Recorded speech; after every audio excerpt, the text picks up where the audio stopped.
Yeah, I mean, back to Snapchat Imam, I just felt people were just jealous. I'll be honest with you. It's like I just felt like there were haters. You know, what was the criticism that you were answering questions to like 200,000 kids every day? What's the criticism of that? Oh, well, you're dumbing it. What do you mean dumbing it down? So how historically, right? Let's be honest. The awam, right? This term, the awam were never about religion in the way that students of knowledge, like the masses of the average person, were never like learning qira'at and khat, and this is this romanticized kind of modernity meets like I don't know, some kind of weird cult of imagination, right? But the masses were usually performing like central tasks that allow scholarship to stay independent. Yes. And this expectation that the average Muslim has to be Sibawayh is a crime. It's criminal. So my focus is functional literacy, not dysfunctional scholarship. We have dysfunctional scholarship. What we need is just functional literacy. How do you equip Muslims with foundational bits of information that allow them to achieve a certain degree of autonomy in their own lives?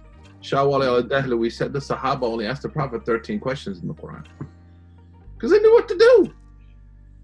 There's not this like overemphasis of, when people like they write you and say, hey, like, can I watch Netflix? Why are you asking me this question? Read the Quran.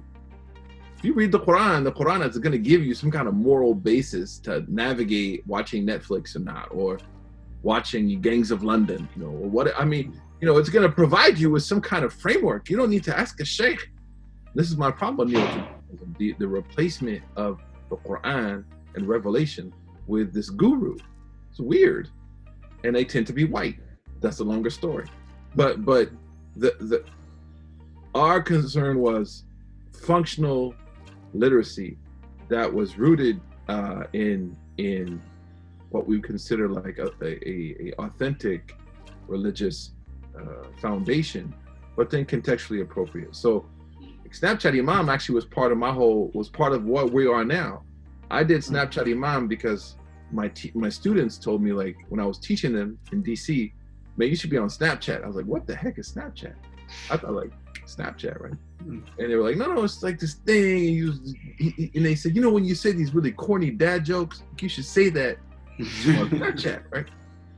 So I just did it because of my students.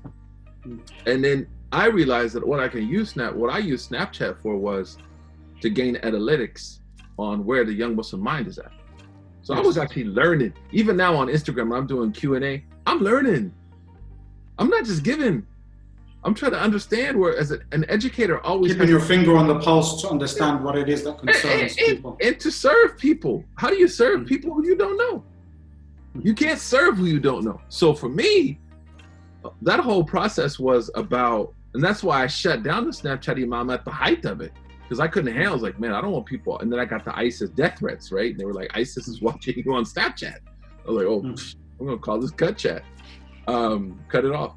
So those are analytics about understanding, like, what are the most popular questions? What are the most common questions? What are the most difficult challenges people face? And then that allows me to think about functional literacy, because these are the questions people have.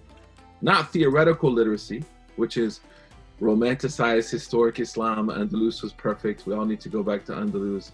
I told one person, if Andalus was so perfect, why is it gone? Where is it now?